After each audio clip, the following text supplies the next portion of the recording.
Ça tourne en boucle comme BFM, t'existes plus comme REM. Tout est en grève comme RER, ça capte partout comme France Inter. Faut pas croire tout ce qu'on dit à la télévision. Merci YouTube pour la liberté d'expression. C'est la vérité absolue, juste de l'info et de l'actu. Si t'as un doute sur le contenu, check les sources ou le nombre de vues. C'est la vérité absolue, juste de l'info et de l'actu. Si t'as un doute sur le contenu, check les sources ou le nombre de vues. Calme-toi Dimitri, la force tranquille, ça tape dans le mille. De midi à minuit, dégomme les mensonges comme des quilles. Depuis qu'il y a des séances publiques, je veux plus au cirque mais à l'hémicycle. Scandale politique et médiatique, pour rien rater il faut que tu cliques. Mec c'est Rémi, le meilleur du pire en ligne de mire. Aucun parti pris, que des avis bien réfléchis. J'suis encore bourré comme un Polac, donc j'pensais voir Laurent Ournac. J'crois que j'suis toujours à côté de la plaque, mais en politique j'sais qui est le crack. Ouais j'sais qui est le crack. Juste milieu. J'crois que j'sais qui est le crack. Ça lit des kilomètres de presse pour faire un résumé express. Ça charbonne comme un chinois avec la qualité d'un bavarois. On sera en retraite après notre mort, on sera bouffé par l'inflation. Dans le doute je vais voter Voldemort pour les prochaines élections. Passe de la country à la drill sans transition. C'était pas une bonne idée de me confier cette mission. Si t'aimes pas, dégoûte pas les autres. C'est pas moi qui le dis, moi je suis le roi des pauvres. Pour réfléchir, j'ai qu'un euro, non, moi je tomberai pas dans la fraude. Je le prononce Fröhliches-Mittel, comme Angela Merkel. Désolé, je fais ce que je peux, je trouve ma répartie chez Lidl. Des enquêtes exceptionnelles, pas de langue de bois et de l'humour. La revue c'est juste mensuel, les vidéos c'est juste tous les jours. Ouais, c'est juste tous les jours. Juste milieu. Regarde ça tous les jours. Juste milieu. Désolé pour mon manque de répartie. Je sais même pas ce que je débite. C'est dur la géopolitique. Ou un peu comme ma... République. Ma République, non? C'est dur la République quand même, non? Ouais? Non? Ah non, c'est mou, non? Ouais, les mecs se font chier, on dirait un peu. Ouais, c'est un peu mou. Enfin, ça dépend dans quel pays. Ouais. Bah, j'y connais pas grand chose, moi. Et c'est quoi une démocratie déjà?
Ça tourne en boucle comme BFM, t'existes plus comme REM. Tout est en grève comme RER, ça capte partout comme France Inter. Faut pas croire tout ce qu'on dit à la télévision. Merci YouTube pour la liberté d'expression. C'est la vérité absolue, juste de l'info et de l'actu. Si t'as un doute sur le contenu, check les sources ou le nombre de vues. C'est la vérité absolue, juste de l'info et de l'actu. Si t'as un doute sur le contenu, check les sources ou le nombre de vues. Calme-toi Dimitri, la force tranquille, ça tape dans le mille. De midi à minuit, dégomme les mensonges comme des quilles. Depuis qu'il y a des séances publiques, je veux plus au cirque mais à l'hémicycle. Scandale politique et médiatique, pour rien rater il faut que tu cliques. Flex et Rémi, le meilleur du pire en ligne de mire. Aucun parti pris, que des avis bien réfléchis. J'suis encore bourré comme un Polac, donc j'pensais voir Laurent Ournac. J'crois que j'suis toujours à côté de la plaque, mais en politique c'est qui est le crack. Ouais j'sais qui est le crack. Juste milieu. J'crois que c'est qui est le crack.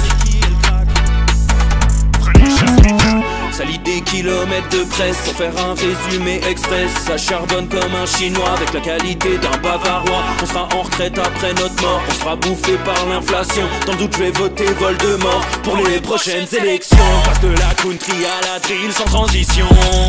C'était pas une bonne idée de me confier cette mission. Si t'aimes pas, dégoûte pas les autres. C'est pas moi qui le dis, moi je suis le roi des pauvres. Pour réfléchir j'ai qu'un euro, mais au moins je tomberai pas dans la fraude. Je le prononcerai Lichesmittel, comme Angela Merkel. Désolé, je fais ce que je peux, je trouve ma répartie chez Lidl. Des enquêtes exceptionnelles, pas de langue de bois et de l'humour. La revue c'est juste mensuel, les vidéos c'est juste tous les jours. Ouais c'est juste tous les jours. Juste milieu. Regarde ça tous les jours. Juste milieu. Désolé pour mon manque de répartie. Je sais même pas ce que je débite. C'est dur la géopolitique. Ou un peu comme ma République. Ma République, non? C'est dur la République quand même, non? Ouais? Non? Ah non, c'est mou, non? Ouais, les mecs se font chier, on dirait un peu. Ouais, c'est un peu mou. Enfin, ça dépend dans quel pays. Ouais. Bah, j'y connais pas grand chose, moi. Et c'est quoi une démocratie déjà?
Messieurs, dames, bien le bonjour à tous les amis, il est l'heure du Juste Bistrot, il est l'heure d'une nouvelle semaine, il est l'heure de ce 9 décembre 2024, on fête les Saint-Hubert Oméga 3 ou autre chose, de toute façon on s'en fout, et j'espère que vous allez bien, quel bonheur de vous retrouver les amis en direct pour ce Juste Bistrot 410e du nom, ça commence à filer, mais le temps qu'on perd avec ces conneries, hein, c'est fou, mais ça fait plaisir. Ça fait plaisir de se retrouver, d'être ensemble les copains, avec un joli programme. Je vous avais promis, on va faire une belle émission aujourd'hui. Parce que là, la semaine est chamboulée. On arrive près des vacances, donc évidemment, on est par Mons et par Vaux. Donc j'ai fait ce que je peux, mais en fait, je peux pas beaucoup, hein, parce qu'on est tous ruinés. Hein, c'est la fin d'année, donc de toute façon, même je suis là, mais c'est un hologramme au départ. Hein, donc non, c'est très compliqué, les amis. Mais aujourd'hui, on va profiter avec beaucoup de sujets. Vous vous en doutez, on va parler réouverture de Notre-Dame de Paris dans une sorte d'immense instant grognon qui vous attend. On va parler Roumanie dans une sorte d'immense instant grognon qui vous attend. Et on va parler Syrie dans une sorte d'immense instant grognon qui vous attend. Hein, on est vraiment dans la raison d'être de Juste Milieu. Ça fait vraiment 3-4 jours où je me dis, tiens, c'est à ça qu'on sert en fait. C'est pour ça qu'on fait ça. C'est que vraiment, il se passe n'importe quoi dans nos médias. Mais vraiment, hein, on est dans un traitement de l'actualité qui est sidérant de bêtises, de mauvaise foi, de propagande, bien évidemment, et on va en parler avec les 3 sujets du jour qui ont un point commun, hein, que ce soit la réouverture de Notre-Dame de Paris, ce qui se passe en Roumanie ou ce qui se passe en Syrie. On est aujourd'hui sur de la propagande à ciel ouvert, et c'est ce qui est passionnant. C'est ce qui est passionnant, et je trouve qu'il y a énormément de positifs dans ce qui se passe, parce qu'aujourd'hui, on peut mettre des neurones pour décortiquer tout ça, pour l'analyser, et pour tenter de mettre en lumière les ressorts de l'escroquerie. Et donc, ça fait plaisir. Je trouve qu'il y a un côté, tu sais, comme quand tu résous une énigme, tu es content. Tu vois, le père de Jean-Jacques a 3 enfants. Il y en a un, c'est le cousin de Simone. Quel est le lien entre Jean-Jacques et son concierge? Tu vois, les énigmes à la con comme ça. Une fois que tu as trouvé, tu es content. Tu te dis, intellectuellement, je suis une brute. Bon, ben voilà. Aujourd'hui, on va essayer d'être des brutes intellectuellement, ou en tout cas, faire preuve de prudence. Mais avant tout ça, les copains, j'espère que vous allez bien, que tout le monde est en forme, que tout le monde a la banane. C'est le plus important. On n'oublie pas, en plus, c'est la fête de fin d'année, ça arrive, là, on se régale. Donc, faut profiter des fêtes en famille, entre amis. Même si on est tout seul, on s'envoie un gros chapon, on s'envoie des patates, on s'envoie des pommes duchesse. C'est bon, ça. Donc voilà, on se fait plaisir, quelles que soient les conditions des uns des autres, ça fait plaisir. Voilà, je prends vos messages. D'abord, les copains, on papote 2 minutes avec ce qui me met en joie. Hein, ce qui me met en joie, c'est le Stade Toulousain qui a gagné 61-21. Voilà. Hier en Coupe d'Europe contre l'Ulster. Énorme pompe à vélo, ils étaient nuls. Franchement, c'est pas méchant, hein, mais ils étaient nuls. Pour une fois qu'on peut taper des Irlandais aussi facilement. Donc 61-21, c'est un score de basketball. Au bout d'un moment, Antoine Dupont a été énorme. Une fois de plus, hein. T'as l'impression que le mec, faut qu'il joue au foot. Il fait 2-3 mauvais choix de passe, mais le jeu au pied, c'est un délire. C'est un délire. Donc, j'ai passé un bon dimanche. J'étais content. Ça fait plaisir. Ça fait plaisir. Les copains, on a quoi dans les messages? On a Stealth5 qui dit: j'ai vu concernant Notre-Dame qu'il y avait pas mal de symboles francs-maçons et sataniques. Alors, on va y venir. On va en parler de ça. Pourtant, moi, j'en ai marre de parler de la famille Adams et tout, mais là, il y a des trucs, c'est vrai que c'est bizarre. C'est vrai que c'est bizarre. Donc, on va parler de ça, bien évidemment. Gilomax92, que j'embrasse. J'espère que tu vas bien, camarade. Je pensais que tu allais parler de l'interview de Kylian Mbappé. Alors, Kylian Mbappé, je lui pisse au cul. Voilà, au moins, c'est clair. Je prends plus de pincettes à installer un discours, une réflexion. Je n'en ai plus rien à cirer. Alors effectivement, il était chez Mouloud Achour, qu'on embrasse. Mouloud Achour est sympa comme tout. De toute façon, il aime tout le monde, Mouloud Achour. Mouloud Achour, tu lui mets une contravention. Ah, merci. Alors vraiment, je ne sais pas comment te remercier pour cette contravention. Alors je me permets de te poser une question. Je mets les pieds dans le plat. Et vraiment là, je vais déranger. Merci. Voilà, j'ai envie de te dire merci. Merci pour cette contravention. Merci pour ce bonheur. Qu'est-ce qui fait en fait que tu es policier? Voilà, je pose un peu la question. Tu peux te livrer, tu peux te déshabiller, tu peux me gratter la glotte avec ce que tu voudras. Il n'y a pas de problème. Ah, j'aime beaucoup Mouloud Achour, mais c'est vrai que bon, tu vois, regarde, une séquence, un extrait de l'émission, tu dis non les gars, arrêtez. Jérôme Mbappé, il s'est pas, même en Suède, il s'est pas fait sucer comme ça. Genre, faut arrêter. Ouais, elle est agressive la blague. On est lundi, je suis en forme, donc il y a des blagues qui peuvent partir comme ça. À leurs enfants ou à d'autres. Le projet Mbappé, c'est voilà. Ça. Arrêtez ça, coupez tout. C'est Kylian Mbappé qui vous le dit, quoi. Coupez tout. Mes parents, ils m'ont jamais mis la pression, moi. Mon père, il m'a jamais fait faire des tours de terrain à 6h du matin avec un chrono. Non, c'est pas vrai. Moi, ils m'ont laissé m'éclater à la base. C'est quand ça a commencé à devenir sérieux. C'est vrai que j'ai eu une discussion avec mes parents très tôt. Ah, tu vois. Bon, ça a été ça tout le long. Et il y a un autre passage. On peut en parler 3 minutes de ça parce que voilà, Mbappé, vous savez que je suis fan, donc on peut en parler. Mais à un moment donné, il dit un truc sur ma France, je sais pas quoi. Tu te dis mais on se fout de la gueule de qui? Ah,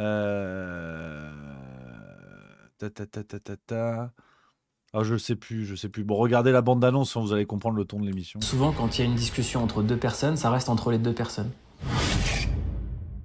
Surtout, il y a beaucoup de trucs qui s'écrivent. Non, mais le problème, c'est que tu sais, quand tu es une star, si tu parles pas, on parle pour toi. Parce qu'il faut qu'on parle de toi. Tous les jours, il y a quelque chose alors que j'ai parlé à personne. Et donc, je pense que c'est pour ça aussi que je parle aujourd'hui avec toi. C'est qu'à un moment, il faut parler, il faut que les gens t'entendent. ClickX exceptionnel. Écoute, Kylian, je veux revenir sur un épisode. Bon, t'as démonté trois quatre Suédoises, mais t'as le droit. T'es le jeune, tu t'amuses, en fait, tu profites. T'as le cœur dans la main, voilà. Alors bon, c'est pas ton cœur, mais c'est pas grave. T'as le cœur dans la main. Et j'aimerais juste te dire un truc, finalement, c'est que t'as raison. T'as raison. La Suédoise, ça se démonte comme une bonne vieille commode. T'as raison, mon Kylian. C'était pénible. J'ai regardé des extraits, c'était pénible. Et bon, bref, à un moment donné, parce qu'il y a beaucoup de suspicions, comme le mec, il fout plus un pied devant l'autre.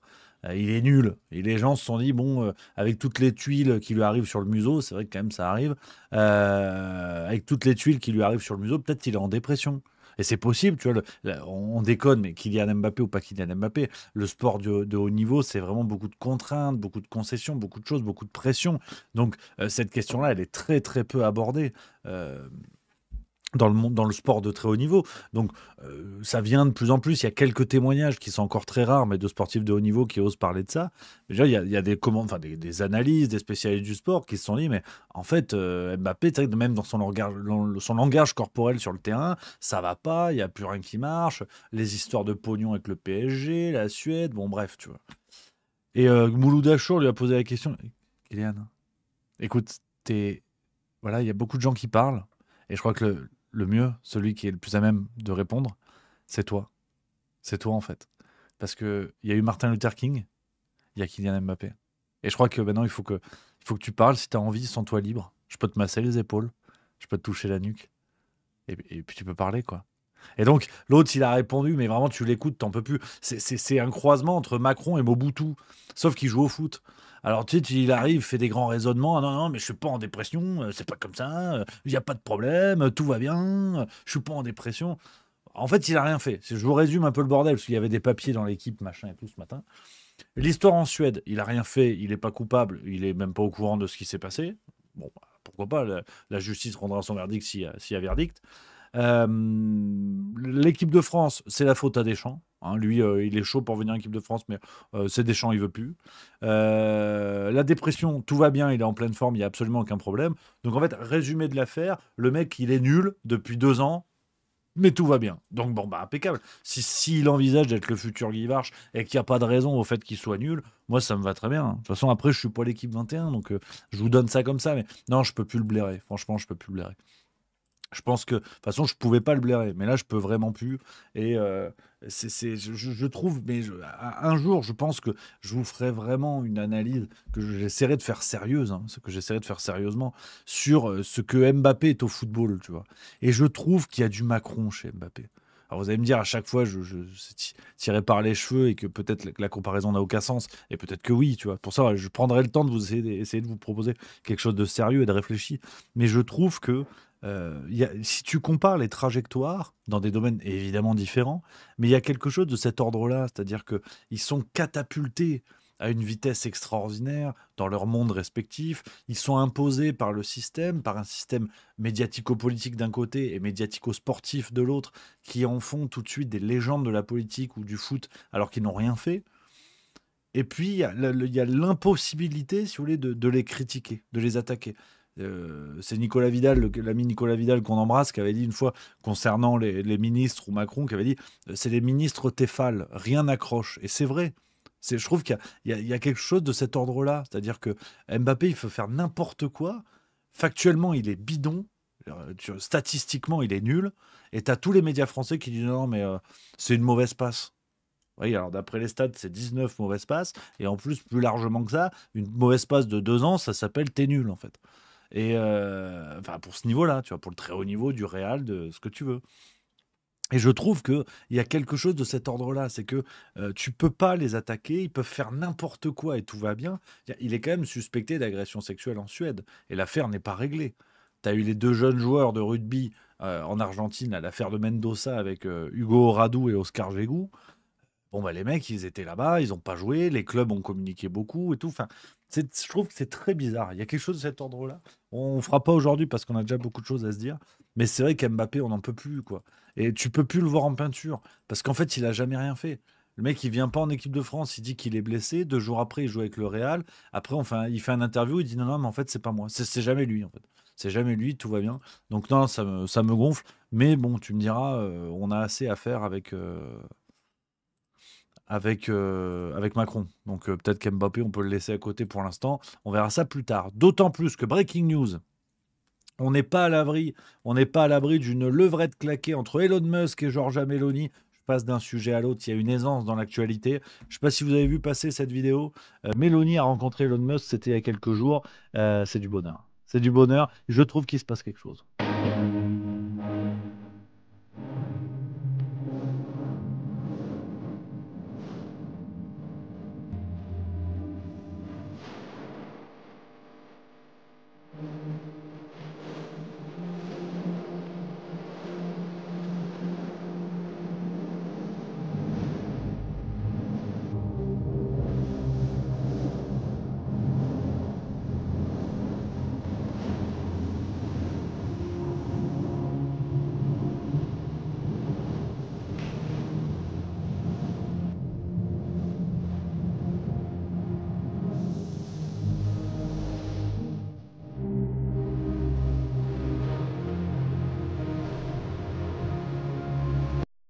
Écoute, moi je vous montre ça. Alors c'est vrai que c'est du people, on en a rien à foutre.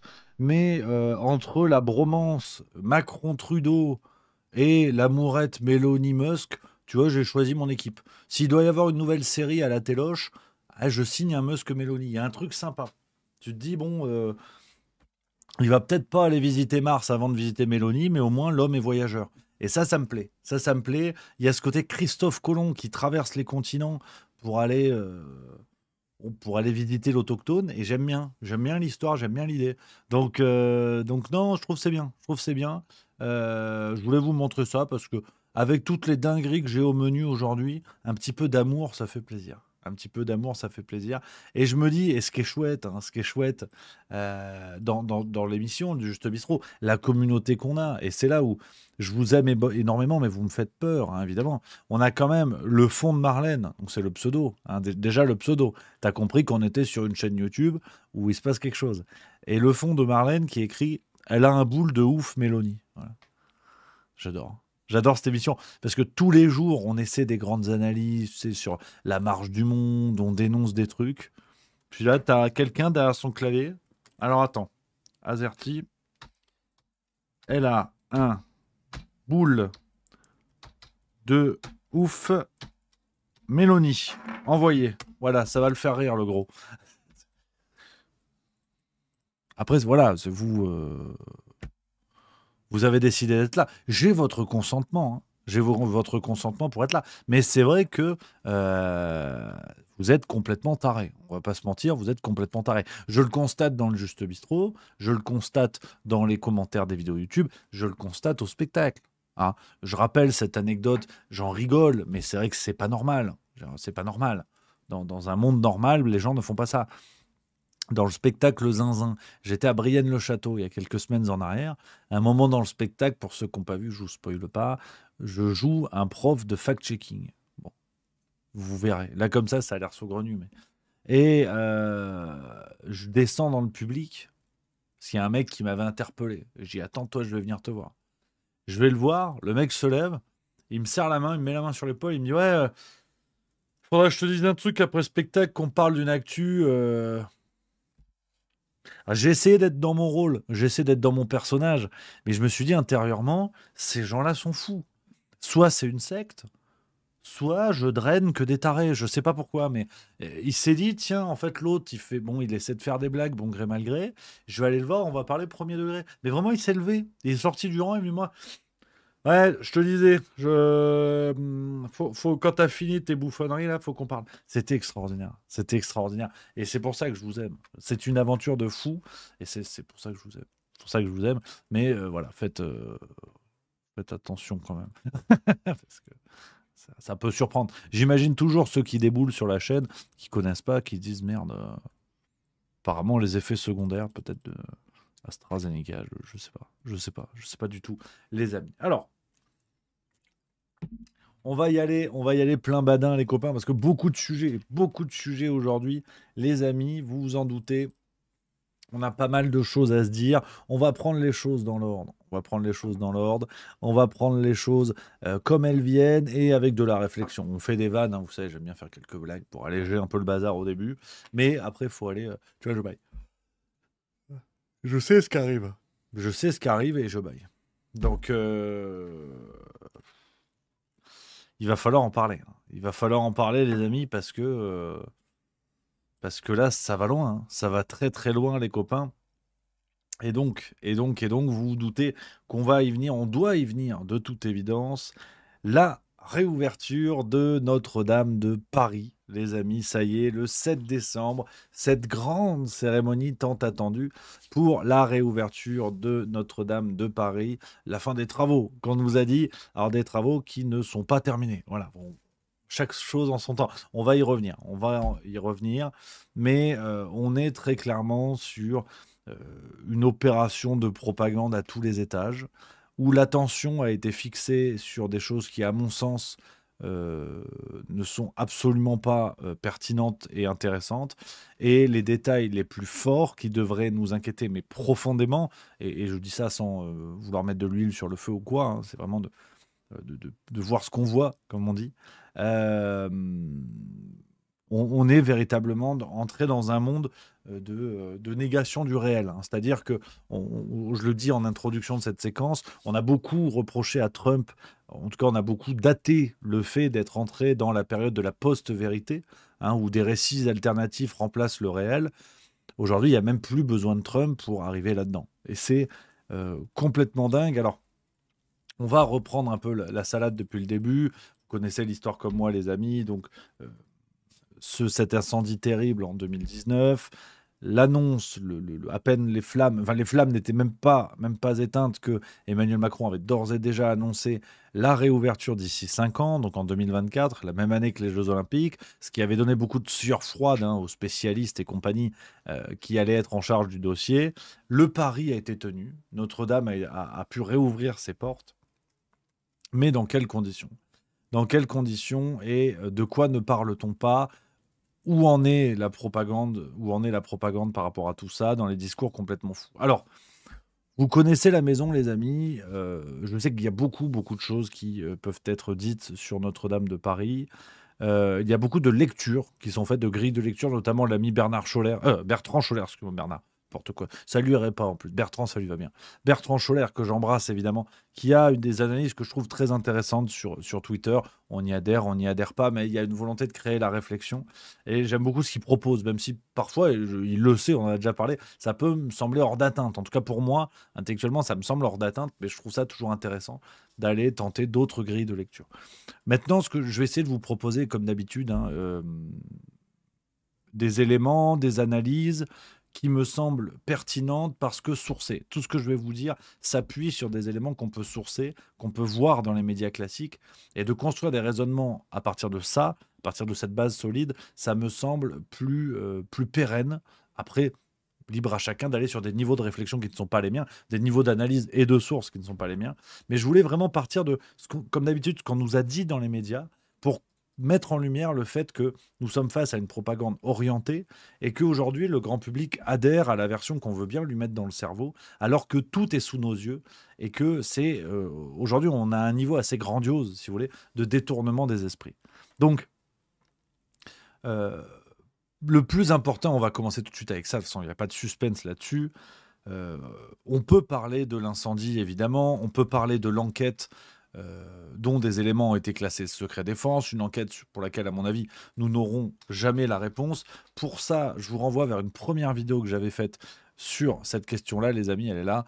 Notre-Dame de Paris, l'enquête interdite, vous pouvez taper ça sur YouTube. Je vous mets le lien dans le chat si vous voulez rattraper le dossier, pour pas être redondant avec cette vidéo si vous l'avez déjà vue, où j'avais tenté de mener une enquête, hein, avec Marie. On avait travaillé sur une enquête, notamment sur l'incendie, essentiellement sur l'incendie, un incendie qui encore aujourd'hui semble incompréhensible. On va être très clair. Je passe rapidement dessus parce que je vous renvoie vers cette vidéo que j'avais faite si vous voulez avoir plus d'éléments sur l'incendie. Là, je vais vraiment me concentrer sur la cérémonie d'ouverture. Cet incendie qui ne peut pas être naturel. On va être très clair, on va aller très vite, mettre les pieds dans le plat, ça ne peut pas être naturel. Il y a eu des démonstrations plus ou moins fragiles de gens qui tentaient de mettre le feu à des vieilles poutres, c'est plus ou moins pertinent, mais de toute façon, quand vous écoutez la parole de certains spécialistes, notamment un certain Didier Rickner, sauf erreur, qui a évoqué ça, cet incendie ne peut pas être être naturel. Après, on parle parfois d'un gel qui aurait pu être mis sur les poutres, une sorte de traitement contre des insectes, sauf erreur, qui aurait pu être un accélérateur de flamme.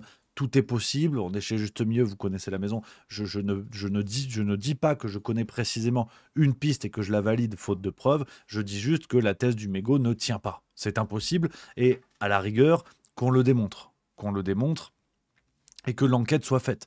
Parce qu'aujourd'hui, si vous voulez, quand je vous parle d'éléments médiatiques mainstream et reconnus pour comprendre que tout cela est déjà fou, je vous parle notamment de ça, de cette enquête.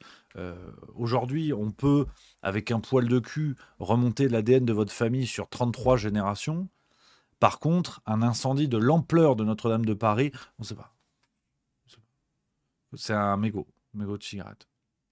Donc, qu'on soit bien d'accord, ça semble délirant de s'arrêter à cela. En fait, c'est ça. Et ça semble délirant de ne pas permettre aux gens, d'ailleurs c'est ce qui semble le plus suspect, soyons clairs, de ne pas permettre aux gens de douter, ne serait-ce de cela, ne serait-ce que cela. Tout ce que je vous dis, c'est que je doute de ça. Cette théorie du mégot sur la poutre qui semble improbable. Improbable. Et je doute ouvertement de cela. Sauf qu'on a très vite, d'ailleurs le jour même, des médias nous disaient non, mais en fait c'est sûrement la thèse la plus validée. On a eu cette notion de thèse officielle qui s'est installée et tous les discours alternatifs, ou ne serait-ce que les doutes, on a essayé de les étouffer en mettant le couvercle en disant non, c'est pas possible, c'est le mégot, terminé, à dégager voie 12. Ce qui n'a aucun sens. Et je vous renvoie vers la vidéo que je viens de vous montrer où on avait trouvé et démontré que effectivement des éléments avaient été classés secret défense, notamment un rapport datant de 2016 qui montrait le risque d'incendie à Notre-Dame de Paris et qui avait été classé secret défense alors que Manuel Valls était aux manettes à l'époque et que ce dossier aurait pu et aurait dû être rendu public pour alerter justement sur l'incendie. Je vous raconte pas la vidéo, je vous renvoie vers elle si vous voulez regarder. Le lien est dans le chat et je vous l'ai montré, vous tapez ce qu'il y a pour YouTube. Mais venons à la cérémonie d'ouverture, où là encore, les éléments sortis dans les médias suffisent à comprendre l'ampleur et la gravité de ce que nous avons eu sous les yeux. D'abord, cette histoire du discours d'Emmanuel Macron, qui pour moi est l'élément le plus important, le plus crucial. Et en fait, le reste n'est que bavardage, sincèrement. On rappelle l'histoire, Emmanuel Macron, donc dès mai 2024, si je ne dis pas de bêtises, je suis en train de travailler dessus à l'écrit, donc je vais vous retrouver l'article. Voilà, dès le 21 mai 2024, je vais vous montrer l'article, le Canard enchaîné révèle qu'Emmanuel Macron a cette idée-là derrière la tête. Voilà. Vous avez cet article du Canard enchaîné, le 21 mai 2024, qui nous explique que le président a une idée en tête, faire un discours à l'intérieur de la cathédrale. Donc si vous voulez, je ne suis pas policier, je ne suis pas enquêteur, mais c'est ce qu'on appelle une préméditation. On est d'accord? L'idée est claire dans l'esprit d'Emmanuel Macron. Le Canard enchaîné le révèle plus de 6 mois avant. Emmanuel Macron veut faire un discours dans la cathédrale. L'affaire va être un petit peu oubliée, on va passer à autre chose, et ça va revenir début novembre. Début novembre, on va reparler de cela, avec là, cette fois, des personnalités qui vont réagir et dire que ça n'est pas possible pour une raison tout à fait légère, c'est que aucun chef d'État français ne l'a fait avant lui. D'entrer dans Notre-Dame de Paris, oui, mais d'y faire un discours, non. Pour une raison simple, c'est que dans un édifice religieux, seule la parole de Dieu compte et que l'homme vient s'humilier devant la parole de Dieu et qu'il ne peut pas parler d'égal à égal. Vous avez les représentants de Dieu, le staff technique, le prêtre, les papes, qui tu veux. Eux, d'accord, ils ont le badge pour parler, mais n'importe qui d'autre ne peut pas. Et encore moins une personnalité politique. Louis XVI ne l'a pas fait. Napoléon Bonaparte, qui s'est quand même couronné tout seul. Donc, tu veux, en termes de Bollocks, Napoléon, c'est pas le plus sot du secteur. Bon, Napoléon, il est allé à Notre-Dame, il a fermé sa gueule. Le général de Gaulle ne l'a pas fait. On peut faire un petit point Godwin si vous voulez. Hitler ne l'avait pas fait, ni en France, ni en Allemagne. Donc, on ne se rend pas compte de la portée symbolique de ce qu'a fait Emmanuel Macron. Mais c'est tout à fait cohérent. Dans un pays, quand même, comme disait Malraux, le XXIe siècle sera spirituel ou ne sera pas, je ne sais pas si c'est connerie. Je sais pas si c'est exactement la bonne phrase. Sera religieux ou ne sera pas, excusez-moi, j'avais un doute. Sera religieux ou ne sera pas. Il n'est pas étonnant, si vous voulez, qu'on ne réagisse pas trop à cette affaire-là. Mais je le rappelle vraiment, les amis, parce que, et je vous dis ça, c'est une question personnelle qui ne regarde que moi, comme tout croyant, mais je vous dis ça en n'étant pas chrétien. ni catholiques. Donc, je dis ça en tant que citoyen, si vous voulez. Je dis ça en tant que citoyen. Euh, et, et donc, on ne se rend pas compte de la portée historique et symbolique de ce qu'a fait Emmanuel Macron. Parce que, justement, nous avons perdu le contact avec le spirituel et la religion, quelle que soit la religion des uns des autres. Ça n'est pas le sujet. Parce que les catholiques de France ne réagissent pas trop à cela. Est-ce que Emmanuel Macron a fait un discours à la Grande Mosquée de France ou à la Grande Synagogue avec cette portée-là, avec cette symbolique-là et avec cette volonté-là? C'est-à-dire que c'est un projet qui est mûrement réfléchi. Et c'est tellement mûrement réfléchi qu'Emmanuel Macron a forcé jusqu'au bout. Parce que, je vous l'ai dit, il y a cette révélation du canard enchaîné en mai, l'affaire disparaît un petit peu, ça revient en novembre, l'Élysée va s'en saisir parce que la grogne monte et les gens disent que non, ça n'est pas possible qu'Emmanuel Macron fasse ce discours-là. Et l'Élysée va dire, début novembre, non, vous inquiétez pas, c'est tout bon. Finalement, il va faire un discours sur le parvis de Notre-Dame. Ça, c'était le 13 novembre. Le 14 novembre, vous avez l'Opinion qui va nous révéler ceci. Je vais vous montrer l'article. L'Opinion qui va nous révéler, et l'article porte très bien son nom, l'astuce de Macron. L'astuce de Macron pour faire un discours à Notre-Dame. C'est-à-dire, l'Élysée dit le 13 novembre, non, vous inquiétez pas, on a bien compris que ça se fait pas, il va le faire sur le parvis. Finalement, Bubule, il va bien le faire à l'intérieur, mais une semaine avant. C'est ce que nous dit cet article de l'Opinion. On nous explique qu'il va faire une visite de chantier, donc la fameuse visite que l'on a vue la dernière fois, qui était le 28 novembre ou 29 novembre, quelque chose comme ça. Et il a fait son discours. Et il a fait son discours à ce moment-là. Donc, il a fait un premier discours. Donc déjà, on est sur une première humiliation.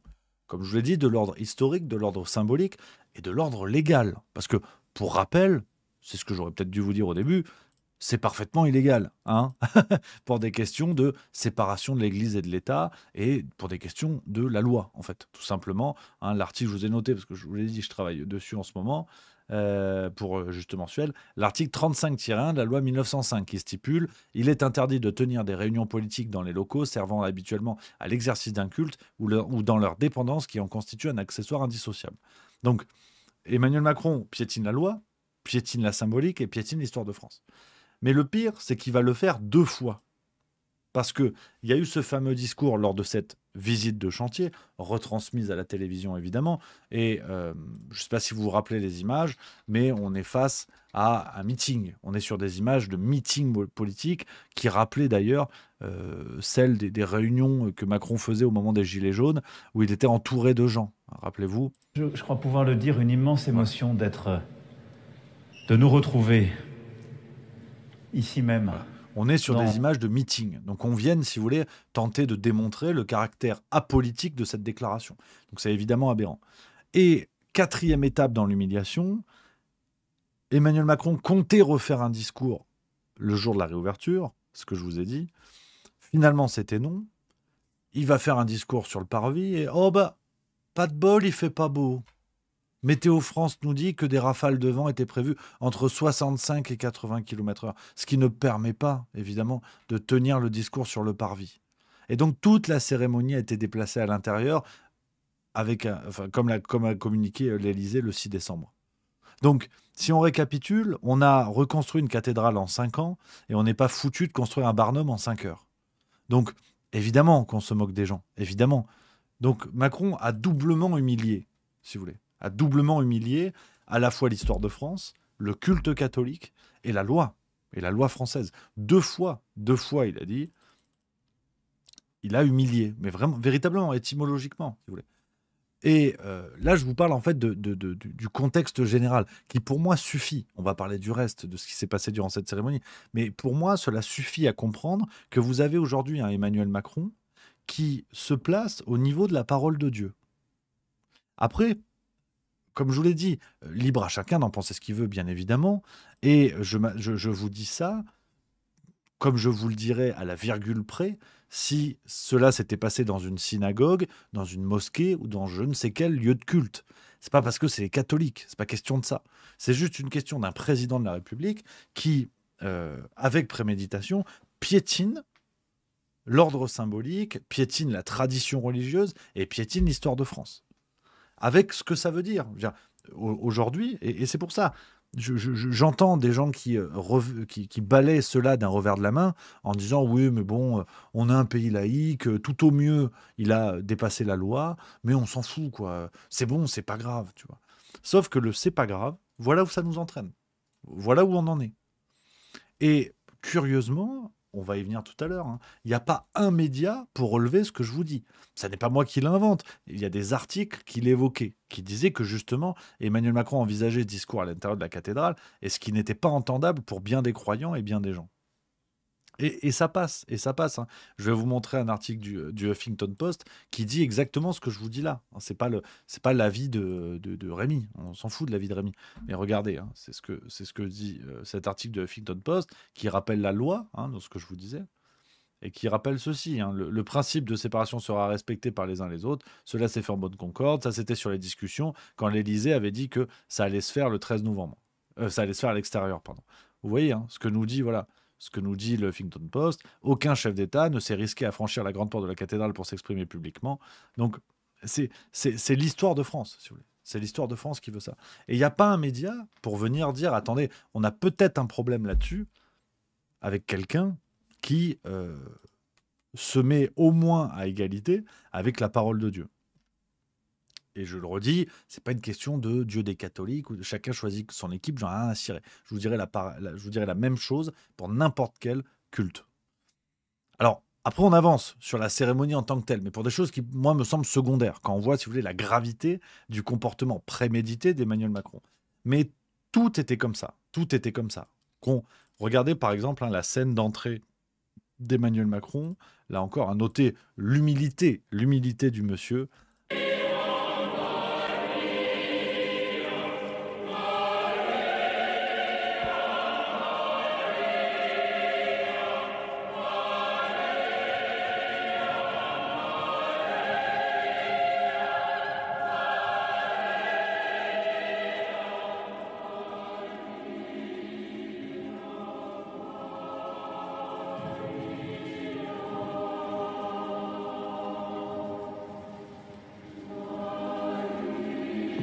Voilà, donc absolument rien ne va.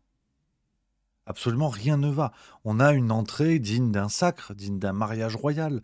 Rien ne va. Alors je vous l'ai dit, après, chacun ira sur l'analyse des symboles, sur le niveau d'analyse qu'il souhaite. Mais je voulais, en préambule, vous donner l'élément que pour moi, le plus grave, c'était tout le contexte que je vous ai donné. Le reste ne fait que confirmer cela. J'ai quelques images, si vous voulez, on va pas regarder toute la cérémonie, mais de ce fameux discours qui ne devait pas avoir lieu. Et d'ailleurs, je ne vous parle même pas, hein, de certains médias qui avaient dit que c'était complotiste de dire qu'Emmanuel Macron voulait faire ce discours. Bon, bah la preuve. Avant que ne commence la liturgie, pour vous dire la gratitude de la nation française.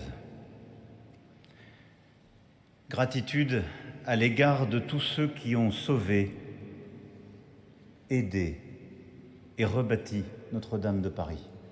Voilà, ce fameux discours qui ne devait pas avoir lieu, qui est bel et bien là. Je vous parlais tout à l'heure d'humiliation qui est allée au bout. On peut parler de niveau de symbole, hein.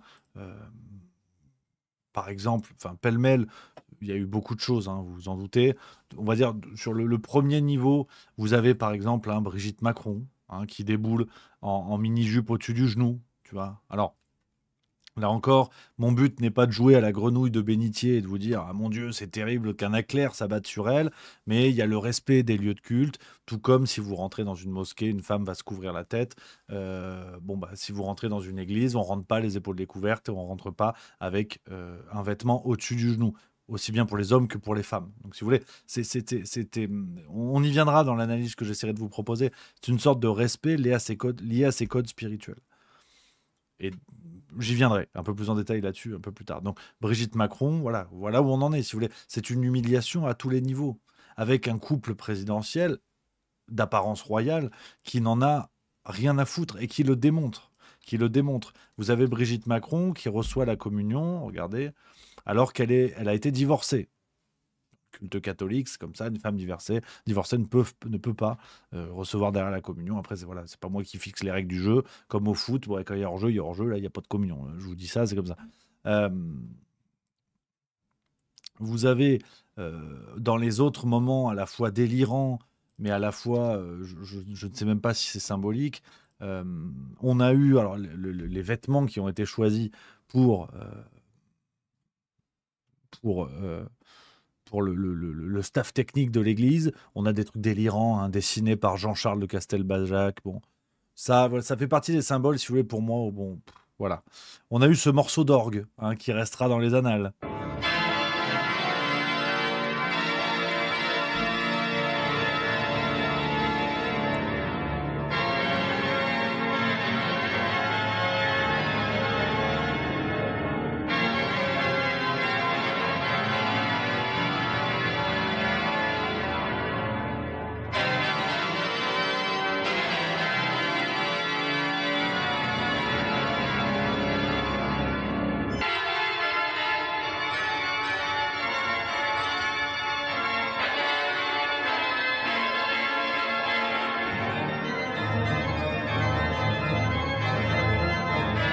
Voilà. Donc bon, on va pas se faire les 2 minutes, mais est-ce qu'on est dans le générique des Simpsons? Est-ce qu'on est dans une messe satanique? Est-ce que c'est la famille Adams? Est-ce que c'était une impro qui a foiré parce qu'au départ le mec est saxophoniste, il a été prévu une demi-heure avant qu'il fallait faire de l'orgue.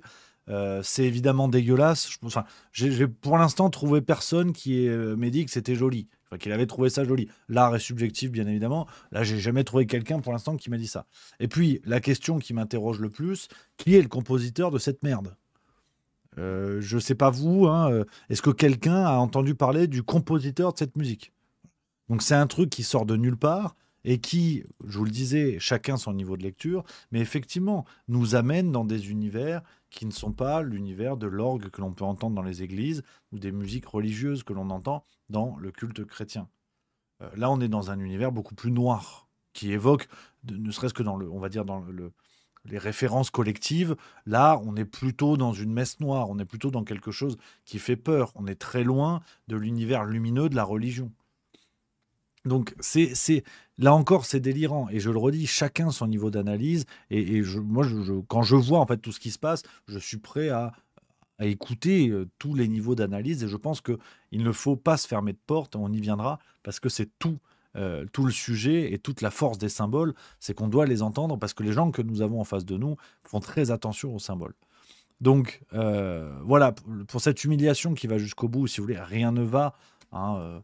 On a déguisé le staff technique de Notre-Dame, l'archevêque de Paris et compagnie, on les a déguisés en Google, tu sais pas, en Google Chrome, tu sais pas. Enfin, vous avez vu les photos comme moi, on va pas passer 3 heures là-dessus.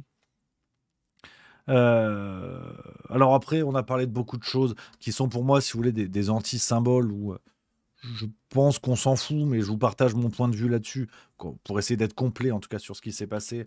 On a beaucoup parlé, hein, de la poignée de main de Donald Trump à son arrivée devant Notre-Dame de Paris. Il a pas l'air. Pour le coup, celle-là, c'était à l'Élysée, mais les deux se sont fait des poignées de main. Tu vois, je vous la montre, hein. Hein. L'air forcément, voilà. Et la poignée de main, un peu curieuse, mais Ouais. une poignée. Trump au-dessus, Macron en dessous, devant Notre-Dame, il lui a fait une sorte de bras de fer. Ça, pour le coup, je trouve que ce sont des anti-symboles, et on y viendra, parce que les médias parlent de ça, hein, la poignée de main, la couleur de la cravate de Trump. Là, quand on parle de ce genre de choses, les symboles sont intéressants. Par contre, sur le reste, ça n'a aucun sens. Dire que le morceau d'orgue fait penser à une messe satanique, en termes de symbolique, là, on va vous dire, vous êtes complotiste. Par contre, le bras de fer, on peut te dire, oui, mais en fait, c'est la domination de si on fait gaffe, la couleur de la cravate. Bon, donc, si tout est symbole, d'accord, bah, allons-y franchement. Ce qui m'a impressionné, c'est une séquence que je voulais vous proposer, les amis, avant de rentrer pleinement dans l'instant grognon et dans la tentative d'analyse de tout ce qu'on vient de voir et de cette cérémonie d'ouverture qui, à mon avis, en dit beaucoup plus long qu'un simple événement qui rappelle une inauguration d'Intermarché, hein. Parce qu'il y a ce que je vous dis de ce qui s'est passé à l'intérieur, mais on a eu droit à un concert enregistré en avance parce qu'il faisait pas beau, il y avait du vent, où tu avais Pharrell Williams qui chantait en playback. Enfin, est-ce qu'on inaugure la FNAC ou Notre-Dame de Paris, en fait? Qu'est-ce qui s'est passé? Et donc, ça nous rappelait bien évidemment la cérémonie d'ouverture des JO de Paris 2024. Mais ce qui m'a étonné, et avant de vous donner mon analyse, c'est que ça n'est pas du tout celle, par rapport à tout ce que je viens de vous dire, de Philippe de Villiers. Philippe de Villiers, alors croyant reconnu, grand passionné d'histoire, passionnant dans ses récits, parfois ses ouvrages, le patron du Puy du Fou, donc rien que pour ça, chapeau l'artiste. Et je voulais vous montrer son analyse, c'était sur Europe 1 il y a une dizaine de jours, parce que j'étais estomaqué. Et lui ne voit absolument pas le souci avec Emmanuel Macron. Et ça lui est indifférent, non seulement ça, mais il pense que notre destin, c'est le multiculturalisme. Christianisme, islam. Ah merde, attendez, c'est là. Il avait... Philippe, qu'est-ce que vous avez ressenti en voyant le président dans la nef, entouré de tous les artisans, de tous les gens qui ont œuvré à cette reconstruction? Avant de voir la scène, j'étais réticent. Parce que, connaissant l'histoire de Notre-Dame, je sais que aucun chef d'État n'a jamais parlé dans la nef. Aucun. Saint-Louis, quand il a apporté la couronne d'épines, il était au premier rang, mais il n'a pas parlé. Louis XIV, quand il est venu pour bénir la cloche de son épouse Marie-Thérèse, il était au premier rang, il a fait donner les grandes ordres, mais il n'a pas parlé en remerciant les fondeurs de cloches. Non, le seul moment où il y a eu une parole publique dans Notre-Dame, c'est le procureur général de la commune de Paris, Chaumette. La cathédrale de Notre-Dame de Paris avait été transformée par la Révolution en fête de la raison, en église de la raison. Donc une théophilanthropie, Reveillère les Pots, l'être suprême de Robespierre, etc. Donc Notre-Dame a toujours exercé une fascination sur les hommes publics. Mais là, je vais vous surprendre. J'ai trouvé ça bien. Et j'ai trouvé ça juste. Et je vais vous expliquer pourquoi. Le 15 avril 2019, c'est bien ça, c'est la date de l'incendie. J'étais chez moi devant ma télévision et je sens tout de suite l'ampleur des dégâts à venir. À l'époque, j'avais des bonnes relations avec Emmanuel Macron et Brigitte Macron. Et j'appelle Brigitte et je lui dis il faut foncer tout de suite. Saint-Louis aurait quitté le Louvre, il serait déjà sur le parvis. Elle me dit vous avez raison, je transmets. Bon, c'est pas moi qui l'ai décidé, il l'a pensé tout seul, mais bon quand même, voilà. Et pourquoi je vous raconte ça pour la suite? C'est que moi je suis témoin de ce qu'il a fait, de ce qu'il a dit. On s'est rappelé à minuit. Et je lui ai dit, c'était magnifique votre mot improvisé, Emmanuel, parfait. Maintenant, il faut reconstruire. Elle me dit, oui, j'annonce demain, dans 5 ans, c'est construit, c'est reconstruit. Il m'a dit ça, le 15 avril, et il l'a fait. Donc, un homme politique, quel qu'il soit, quels que soient ses défauts par ailleurs, qui dit ce qu'il fait avec une loi spéciale, comme le soutenait Louis Dragnel tout à l'heure avec beaucoup de justesse, il l'a fait. Il a fait quelque chose. Et ce matin, j'entendais Pascal Praud qui disait, si ça se trouve, il y a que ça. Donc l'analyse de Philippe de Villiers, que j'aime beaucoup par moment, mais bon, c'est vrai qu'il met des plombs à dire ce qu'il dit aussi. C'est vrai que, tu vois, là, on a vieilli. Ça fait quand même 9 jours qu'on a commencé la séquence, mais c'est pas grave, c'est pas grave. Donc, qui explique que Macron a fait ce qu'il a dit. Voilà. Donc, en fait, tout va bien. Même Philippe de Villiers, d'apparence croyant, d'apparence défenseur du monde catholique, bon, on se pose quand même des questions. On se pose des questions. Donc, on arrive, les amis, à l'analyse que je voulais vous proposer parce que on est à des niveaux de problèmes qui sont gravissimes et très apparents. C'est ce qui est fou dans la situation qu'on vit avec Notre-Dame de Paris, c'est que on est vraiment dans un niveau de propagande extraordinaire. Donc déjà, si on analyse un peu toutes les ficelles médiatiques, pour vous expliquer que ce que je vous dis est sous nos yeux, il n'y a pas... je ne vais pas vous sortir des grands raisonnements sur des trucs de société occulte, de machin, qui se valent peut-être, qui s'entendent peut-être. En tout cas, ça n'est pas ma manière de travailler, ça n'est pas les discours que je tiens habituellement. Je vous renvoie vers plein d'autres gens qui le font très bien et beaucoup mieux. Mais déjà, le premier niveau de mensonge, il y en a plein. Il y a un des niveaux de mensonge que je trouve assez passionnant, c'est de dire la réouverture de Notre-Dame, ça y est, en 5 ans, Macron l'a fait. En fait, les travaux ne sont pas finis, si jamais. Les travaux ne sont absolument pas finis. C'est déjà un premier niveau de mensonge. Pas de mensonge, c'est pas un mensonge. C'est juste une manipulation de la vérité. Je ne sais pas si vous étiez au courant, mais les travaux vont continuer jusqu'à 2030. Alors, certes, je vous montre un article de BFM TV qui parle de ça. les travaux qu'il reste à mener après la réouverture de la cathédrale. Si Notre-Dame de Paris rouvre ses portes au public et aux fidèles, de lourds travaux vont encore être entrepris à l'extérieur de la cathédrale jusqu'à l'horizon 2030. Donc, on est d'accord qu'il y a une partie de renouvellement, il y a une partie de restauration de la cathédrale qui, de toute façon, même sans l'incendie, aurait encore été faite. Mais il y a aussi encore aujourd'hui des échafaudages extérieurs qui sont liés à l'incendie. Donc les travaux ne sont pas finis. Déjà, c'est un détail, mais c'est important de rappeler pour vous dire en fait le marasme médiatique dans lequel on baigne, qui ne veut absolument rien dire. Le deuxième niveau, et tous les médias sans exception. Alors là, tous les médias mainstream que j'ai passés au peigne fin, tous vous disent Macron a tenu parole. Ah bah oui, en fait, il y allait tout seul avec ses petites mains et son gros burin, et c'est lui qui a fait tout ça en 5 ans. Enfin, c'est délirant. C'est-à-dire que d'un côté, on nous explique, et c'est ce que dit Philippe de Villiers, que son discours à l'intérieur se tenait parce qu'il a remercié tous les artisans, et à juste titre. Mais de l'autre côté, vous avez tous les médias qui utilisent le même élément de langage en disant Macron a tenu parole, il a fait ce qu'il a dit. Il a fait quoi en fait ? Il a utilisé des moyens publics qu'il a fait coordonner par des gens qui n'étaient pas lui, en l'occurrence le général Georgelin, aujourd'hui décédé, mystérieusement décédé également. Et puis, les travaux sont arrivés à leur terme. Et encore, les travaux ne sont pas finis. Donc, sa parole a été tenue, mais il n'a rien fait.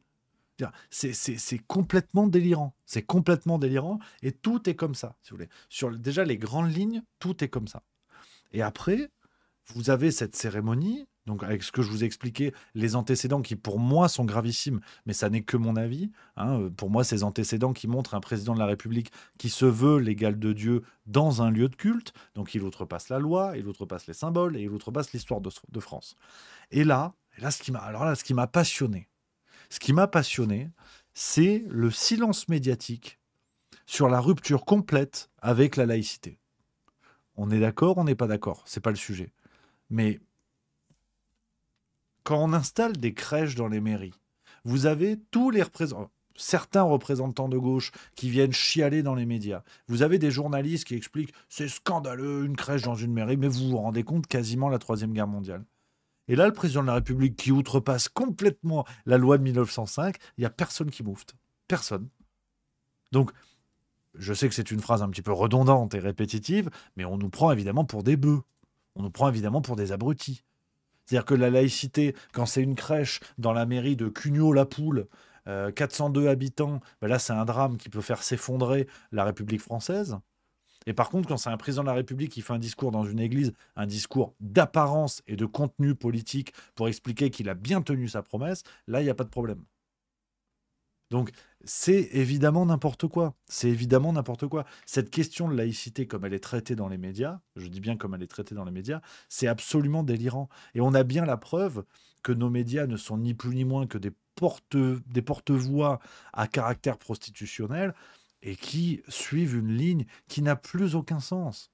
Là, il n'y a personne pour moufter. Cette bonne vieille Sandrine Rousseau, qui, on dit souvent les bouffeurs de curés, pour caractériser les gens de gauche, voire d'extrême gauche, qui ont un problème avec la religion. Et bien là, tu te retrouves avec Sandrine Rousseau, regarde, elle est impeccable. Ça vient à Notre-Dame de Paris sans aucun problème. Alors que demain, il y a une crèche dans une mairie, et elle va nous expliquer que c'est le début de la Troisième Guerre mondiale. Donc, on est vraiment face à du double standard permanent. On peut analyser tous ces discours-là avec des termes un peu plus techniques, mais c'est l'usage du double standard permanent de sorte à rendre les gens fous, les gens complètement fous.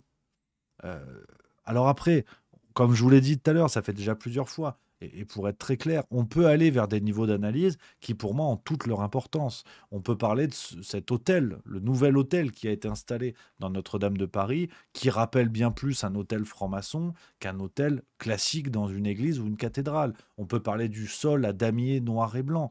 Normalement, c'est un sol à losange. Là, on est bien sur des carrés, comme les sols dans les temples de franc-maçonnerie. On peut parler de tout ça. Je ne vous dis pas que c'est vrai, je ne vous dis pas que c'est faux. Je dis juste que il y a énormément de symboles auxquels font attention nos gens de pouvoir. Et c'est normal, dans un lieu symbolique, il y a des symboles. C'est con, mais c'est comme ça. Donc, faisons attention à ces symboles. Et je pense qu'il y a des messages assez clairs, je vous le disais, sur la tenue de Brigitte Macron. Vous vous doutez bien que j'en ai absolument rien à foutre de la tenue de Brigitte Macron. Sauf que pour des gens qui se prétendent religieux concernés par le sort de Notre-Dame, Brigitte Macron sait très bien ce qu'elle fait en arrivant avec une jupe bien au-dessus du genou. Elle le sait très bien. Donc, il faut se pencher sur ça. Il faut vraiment être assez clair là-dessus, en compilant les éléments acceptés et acceptables qui ont été relayés par nos propres médias.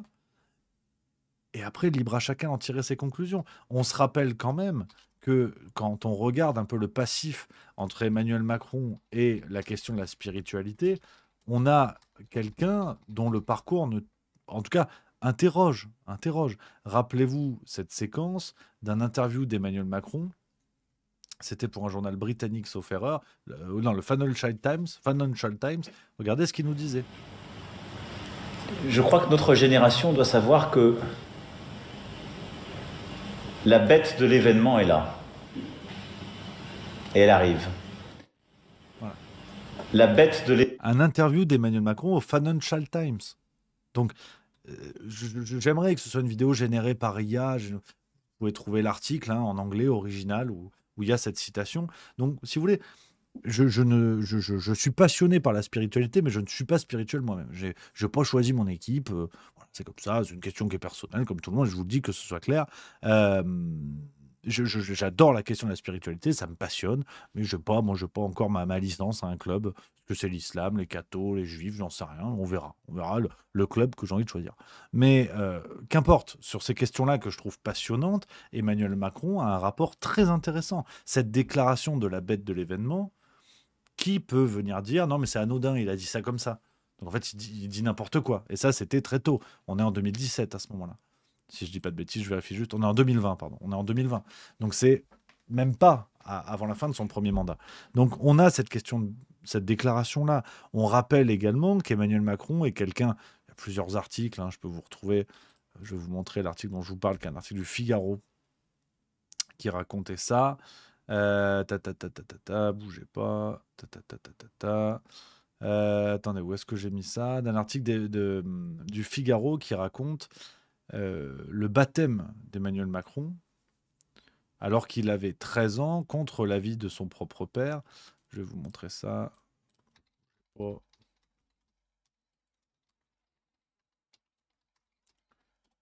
Comme ça, tout est sourcé. Voilà, cet article-là, Emmanuel Macron, un agnostique baptisé. On peut lire ceci dans l'article du Figaro. Celui qui n'a reçu aucune éducation religieuse a demandé le baptême catholique à l'âge de 12 ans, alors qu'il était dans un collège jésuite à Amiens.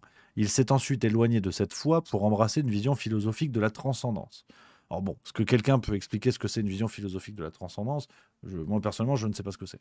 Mais c'est passionnant. Vraiment, je vous invite à creuser les déclarations, le rapport d'Emmanuel Macron avec les questions liées à la croyance et à la spiritualité, qui sont des choses différentes, je sais, pour certaines personnes qui ont des réflexions sur ces questions-là, mais pour aller vite, je trouve ça assez passionnant. Donc, rien n'est laissé au hasard. Bien évidemment que rien n'est laissé au hasard. Et qu'il est trop facile de dire non mais on s'en fout, c'est pas grave. Et puis Brigitte Macron elle est habillée comme ça, lui il parle de la bête de l'événement, on s'en fout. Notre-Dame ça a été refait de telle sorte, bon ben on s'en fout. En tout cas mon point de vue, et pour finir là-dessus, je ne pense pas. Et d'ailleurs on voit bien à l'œuvre un rapport plus que contrarié sur ces questions-là dans notre société. C'est ce que je vous disais sur les critiques. Sur les atteintes à la laïcité qui ont été perçues avec cette histoire de restauration de Notre-Dame, personne s'en émeut, personne ne s'en... Pourquoi nos médias qui viennent chialer sur des crèches dans les mairies ou qui viennent chialer sur des voiles dans les écoles, là on n'entend personne. On n'entend personne sur le président de la République qui fait un discours dans Notre-Dame. Bien évidemment que ce sont des sujets différents, qu'il y a des réalités différentes et des réflexions différentes à avoir. Mais je ne comprends pas comment des élus politiques et des médias peuvent venir chialer quand on a des voiles dans les écoles, quand on a une crèche dans les mairies et je ne sais quoi, et que là, il n'y a absolument aucun problème. Donc, je pense qu'il faut absolument se poser ces questions-là, accepter de se les poser. Ça nous met dans un abîme de réflexion, mais rien n'arrive par hasard. Qui plus est, de la part de quelqu'un qui a évoqué cette notion de bête de l'événement. Et c'est là où moi, je vous invite simplement à réfléchir sur ces éléments-là, à les creuser, à vous renseigner et voir à quel point tout ça est passionnant et nous jette dans un abîme de réflexion qui est bien plus complexe que tout ce qu'on nous raconte, une fois de plus. Et que tout ce qui se passe autour de Notre-Dame de Paris devrait nous interpeller. Donc voilà un petit peu les amis ce que je voulais vous dire là-dessus. J'essaie d'organiser un petit peu les choses. J'espère que c'était assez clair. Mais je voulais absolument vous en parler parce que je trouve que c'est véritablement passionnant ce qui se passe. Mais qu'une fois de plus, on vient concentrer l'attention des gens sur des éléments dont on se fout. Je trouve que par exemple, la présence de Donald Trump me passionne pas vraiment et qu'à la rigueur, je crois qu'il commence à y avoir beaucoup de mauvaise foi autour de Donald Trump. On y reviendra. Mais quand on m'explique qu'il est venu tout seul, sans sa famille, parce qu'il avait bien compris que c'était n'importe quoi, il n'avait qu'à pas venir. Il avait qu'à pas venir. Donc, je trouve ça très, très curieux. Je trouve ça très curieux. Mais on concentre notre attention sur ça. On explique aux gens que le plus important, c'est la poignée de main. Alors que je ne suis pas certain. Vous avez aujourd'hui un président de la République qui se hisse au niveau de Dieu. Et je ne suis pas certain que ce soit bon signe dans notre société. Mais pourquoi pas? Si ça ne dérange personne, pourquoi pas? Stealth5 qui dit allez voir les décryptages de Géopolitique Profonde TV sur ce sujet si cela vous intéresse. J'ai jeté un œil sur la vidéo, je n'étais pas persuadé. C'est ce que je vous disais. C'est Nicolas Malo, sauf erreur, qu'on salue, pas de problème. Mais voilà, ça fait partie, si vous voulez, des niveaux de lecture où pour moi, quand on va vers une lecture bien plus spirituelle, une lecture plus dans les coulisses des événements, je trouve ça passionnant, je vous l'ai dit, je salue le travail de Bernard Scholler sur bien des aspects. Alors, pourquoi je l'appelle Bertrand Scholler, pardon. De Bertrand Scholler sur bien des aspects. Mais je pense que pour moi, quand on s'engage sur ces voies-là, il faut être carré. Il faut être précis. Et il ne suffit pas de dire Bill Gates a envie de tuer les gens. Parce que soit vous passez pour une pompe à vélo, soit vous décrédibilisez une cause qui est plus grande que vous. Et donc, moi, ça me fait toujours un petit peu peur, la gratuité de ces discours-là. C'est pour ça que je ne m'y engage pas, c'est que je n'ai pas le niveau de sérieux que j'ai envie d'avoir, en tout cas d'essayer d'avoir, sur ces sujets-là. Après, chacun fait ce qu'il veut, et c'est très très bien, il n'y a pas de problème.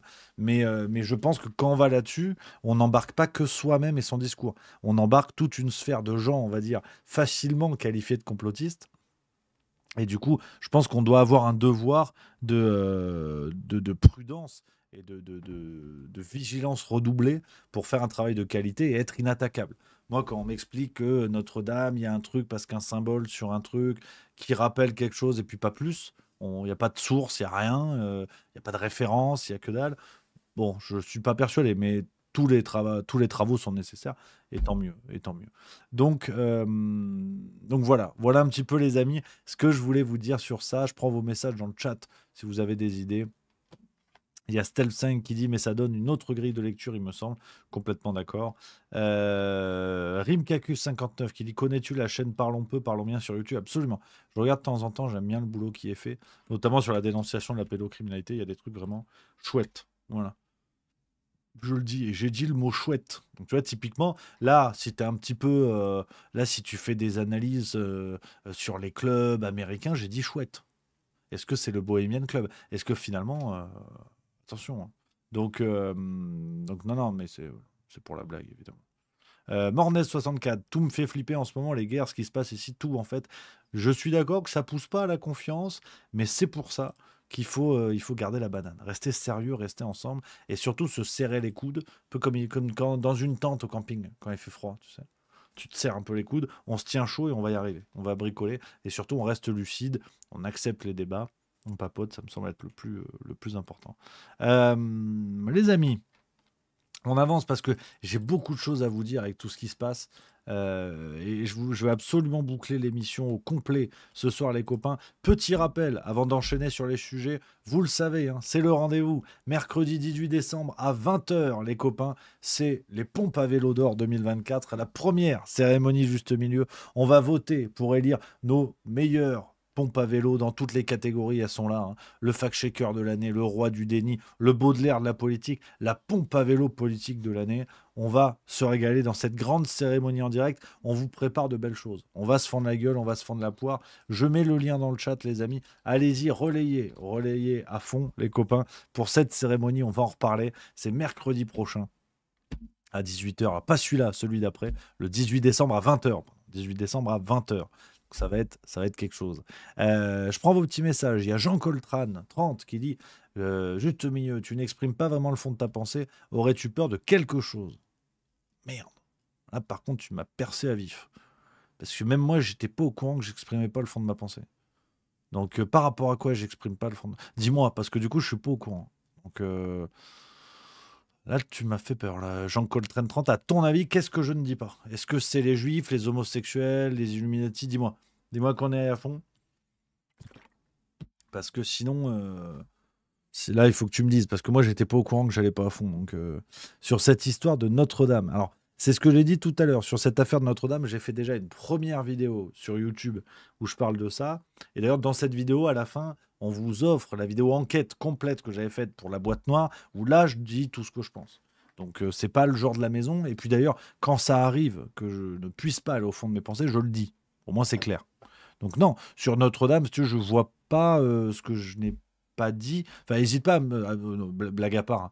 N'hésite pas à me dire par rapport à quoi tu penses que je n'ose pas dire les choses. Et peut-être, hein, mais tu veux, je pense... voilà, Jean Coltrane 30 qui dit « Ok, désolé, j'irai checker. » Pas de problème, camarade, mais pourquoi pas? Si tu penses qu'il y a des zones d'ombre et tu veux qu'on en parle, le mettre en lumière.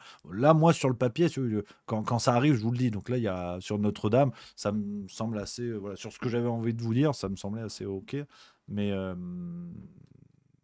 mais pourquoi pas, hein, pourquoi pas. Déclic PC, vous voyez comme les médias baladent notre attention. Hier, c'était Notre-Dame avec ses people, Musk, Trump qui écrase la main de Macron. Aujourd'hui, la Syrie avec les islamistes au pouvoir. Le cerveau a une capacité d'attention limitée.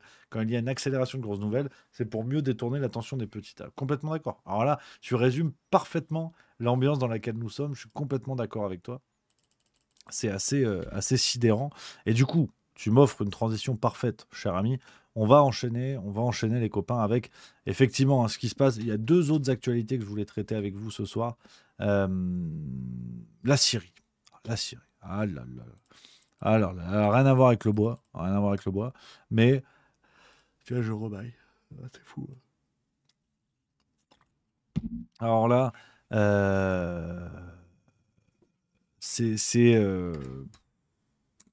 reparti. C'est reparti pour un tour de manège. On est vraiment sur un traitement médiatique, mais complètement dingue. Je le redis, hein, je reprends des pincettes, les amis. Sur le dossier syrien, on est sur un sujet hautement complexe, avec plusieurs acteurs en présence. Une histoire qui remonte à plusieurs décennies. Donc, je le dis en guise de préambule, c'est pas pour vous expliquer à chaque sujet que je suis un abruti et qu'en fait, je vous parle de choses que je maîtrise pas. Mais je pars du principe, par honnêteté intellectuelle, qu'il y a parfois des sujets compliqués et il faut savoir d'où on parle. Hein. D'où parles-tu, camarade, comme disaient les communistes à l'époque. Donc, moi, je vais vous proposer, comme souvent, un traitement sur le discours médiatique, mais sur le fond de ces sujets, je vous renvoie vers des ouvrages de spécialistes, évidemment. La parole des historiens, des géopolitologues, qui vaut bien plus que ce que je peux vous dire. Je ne suis pas expert de tout. Je ne suis même pas expert de mon slip. Donc, qu'on soit très clair sur ces sujets-là, qui sont hautement compliqués. Et je passe mes journées à dire que les sujets sont bien plus compliqués que ce que nous dit BFM TV. Donc, c'est pour ça que je ne peux que vous inciter, si vous voulez comprendre ce qui se passe, d'aller lire des livres. Hein. Je pense par exemple à Gouverner par les fake news de Jacques Beau, qui est un bouquin très intéressant qui parle de la question syrienne. Je vous invite à aller à la FNAC, rayon géopolitique, vous allez trouver des livres sur le thème de votre choix et ça va être super. Donc moi, je fais du commentaire d'actualité. Quand je tente une analyse, je le tente en le bossant, en étant sourcé, en machin. Je ne suis pas expert de tout. Je ne suis pas là pour vous faire des directs live sur la moindre actu et jouer à l'expert de tout. Donc ça me semble très important de le rappeler. Aujourd'hui, la situation dans laquelle nous sommes, vous avez vu, donc ça y est, le gouvernement Assad est tombé. Ça y est, Bachar el-Assad s'est fait dégager. Et c'est une excellente nouvelle. C'est une excellente nouvelle, ils ont dit. On a donc, un groupe rebelle qui s'appelle Hayat Tahrir al-Sham, HTS, surnommé HTS, qui a renversé le pouvoir. Alors, dans une attaque militaire assez incroyable, hein, en 10 jours, renversé des forces armées numériquement 10 fois supérieures. On comprend rien, hein, on comprend rien. Mais ce qui satisfait aisément tous nos médias, c'est que Bachar el-Assad soit tombé, le boucher de Damas, comme il est surnommé, hein, boucher de Damas. Et apparemment, c'est super. Apparemment, c'est super. On a, hein, le Parisien nous dit, hein, je crois que ça résume tout en fait. Hein. Le Parisien nous a parlé donc de Abou Mohamed Al-Jolani, qui est le leader du principal groupe rebelle, parce que vous avez plusieurs forces et plusieurs groupuscules en présence. Ce monsieur Al-Jolani, est décrit comme un radical pragmatique. Radical pragmatique. Alors, je vais vous montrer le CV, le CV du monsieur sur Wikipédia, pour savoir à peu près de qui on parle, un peu le CV, le côté LinkedIn de la chose. Alors, il a fait allégeance entre 2003 et 2006 à Al-Qaïda en Irak, entre 2006 et 2012 à l'État islamique d'Irak, 2012-2016 Front al-Nosra, 2016-2017 Front Fatah al-Sham et Hayat Tahrir al-Sham depuis 2017. Donc lui, ça va. Lui, il est pragmatique. C'est bon. Ça va. Lui, ça va. Si tu regardes, tu tapes Syrie sur 10 Syrie. Voilà, tu tapes Syrie sur Internet et là, c'est bon. Là, on te dit, lui, ça va. Tu peux taper son nom, on peut le faire, regardez. Tu tapes le nom sur Google, tu vois, on te dit, bon, tu regardes un peu les articles qui sortent. Là, on va te dire l'homme fort. Le Figaro te dit l'homme fort de Syrie. Le Monde te dit un nouvel homme fort de la Syrie aussi. Nouvel homme fort pour France 24. Apparemment, il est vachement fort parce que tout le monde dit ça. Donc, voilà. Puissance politique. Là, ça va. Mediapart nous dit... Il a, après avoir rompu avec Al-Qaïda et l'État islamique. Donc il a rompu. Donc déjà, ça va. Le chef de Hayat Tahrir al-Sham a promis de dissoudre son organisation. Il ne fait pas de mystère de vouloir remplacer Bachar al-Assad. Mais beaucoup d'ombres demeurent. Alors, il était djihadiste, mais il a rompu. Il s'est dit, non, j'aime pas trop, j'ai envie de passer à autre chose, je veux faire du scrapbooking.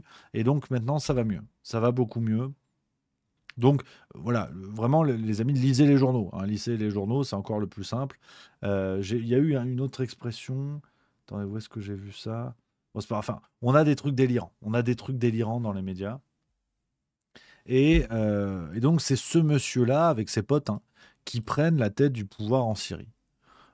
Pour information, HTS, par exemple, ce groupuscule, c'est le groupe qui était en contact avec le terroriste qui a tué Samuel Paty. Pour vous dire, mais vraiment, de qui on parle dans cette affaire-là. Regardez, c'est le journal du dimanche qui nous dit ça. L'assassin de Samuel Paty était en contact avec le groupe islamiste qui a renversé Bachar al-Assad en Syrie. Et l'Occident nous présente ces gens-là comme une bonne chose. Une bonne chose. Qui a renversé Bachar al-Assad, donc c'est excellent. C'est une très bonne chose. Il faut les encourager. Après, les talibans modérés en Afghanistan, rappelez-vous, on a maintenant le radical pragmatique. Donc, on pourrait faire des blagues, si c'était pas si grave, évidemment. On pourrait en faire des blagues, mais c'est sidérant. C'est sidérant. C'est pour ça que je vous dis, les amis, si vous voulez comprendre la situation de la Russie, qui est une situation complexe, qui remonte à plusieurs décennies, parce qu'avant Bachar al-Assad, il y avait son père, donc on sait sur une sorte de dynastie qui s'est installée en Syrie, avec une position géopolitique centrale, un rapport avec Israël, c'est la guerre des 6 jours, c'est la guerre du Kippour, c'est plusieurs choses comme ça. Il faut vraiment remonter tout le dossier et ne pas, comme on a fait avec le 7 octobre, quand on a fait avec l'invasion russe en Ukraine ou l'opération spéciale, selon les mots de Poutine, en mars 2022, l'histoire ne commence pas au moment présent. Donc il faut tout remonter pour comprendre où on en arrive aujourd'hui. Mais la réalité du terrain, c'est que vous avez l'Occident, en gros l'Union européenne et les États-Unis, qui se rangent, et le Canada, qui se rangent derrière,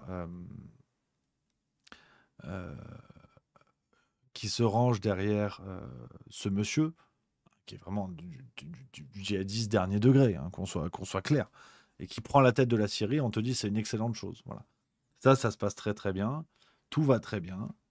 Et ce qui est intéressant, c'est que vous avez une fois de plus un déplacement géopolitique sur la stratégie d'Israël. Si on prend sur le contexte de la zone, on a eu la Palestine, on a eu le Liban, maintenant place à la Syrie. On sait que l'armée israélienne a déjà pris des positions, notamment dans le territoire du Golan, déjà pris des positions qui concorde une fois de plus avec le projet de Grand Israël, qui était un projet complotiste au départ. Et là, la carte avance. Et c'est assez clair. Vous avez des membres de l'état-major israélien qui l'expliquent, qui avancent très bien les pions, et tout va bien. Donc, une fois de plus, on est sur une fenêtre géopolitique, si vous voulez, qui semble incompréhensible, mais qui se dessine de manière assez claire, où vous avez une fois de plus l'Occident qui prend la défense de groupuscules, en l'occurrence islamistes. Ça a été le cas avec les talibans, c'est le cas aujourd'hui avec HTS. Et on vous construit un discours qui fait que même Star Wars est plus complexe. C'est-à-dire qu'aujourd'hui, il y a vraiment... Enfin, non, comment dire? Oui, t'as les gentils, t'as les méchants, donc ça, c'est la Russie. Gentils, c'est les Américains. T'as les gentils méchants, donc ça, par exemple, c'est la Hongrie, la Corée du Nord, ça dépend, tu vois. Les talibans, l'État islamique, HTS, tu vois. Ça, c'est les gentils méchants, ça dépend. Puis après, tu as les méchants gentils. C'est les mêmes, mais pas dans le même ordre. Enfin, ça ressemble, mais c'est pas les mêmes. Donc, c'est extraordinaire. Voilà, les néo-nazis d'Azov, tu vois. Ça, c'est les méchants gentils.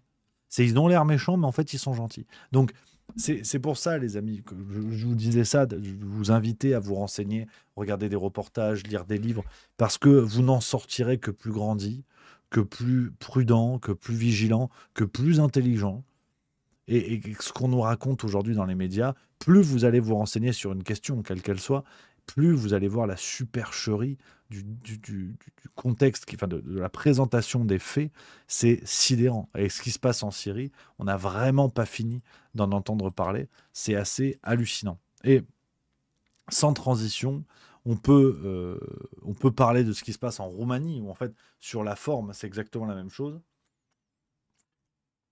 Sur la forme, c'est la même chose, où vous avez ce qui s'est passé en Roumanie. Donc, je vous renvoie vers une émission qu'on a faite dans le Juste Bistrot il y a une dizaine de jours, avec la victoire au premier tour des présidentielles roumaines d'un certain Călin Georgescu, qui s'est imposé avec plus de 22% des voix, alors qu'il était annoncé à même pas 1% dans les sondages. Un candidat anti-Union européenne, présenté comme pro-russe, présenté comme complotiste, présenté comme anti-vax. Donc, vous avez compris, un candidat anti-système. Voilà. Après, on ne sait même pas s'il est droitier de gauche. Ils nous disent juste qu'il n'est pas gentil. Tu vois, lui, c'est un méchant, par exemple. C'est pas facile. Et donc, il gagne le premier tour des présidentielles. Et alors, en fait, non. En fait, il a gagné, mais il n'a pas gagné. Je vous lis le chapeau de Libération en date du 7 décembre 2024. Dans un coup de théâtre inédit, la Cour constitutionnelle a annulé l'intégralité de l'élection, dont le deuxième tour était prévu ce dimanche sur fond d'ingérence russe et de dérive sur TikTok.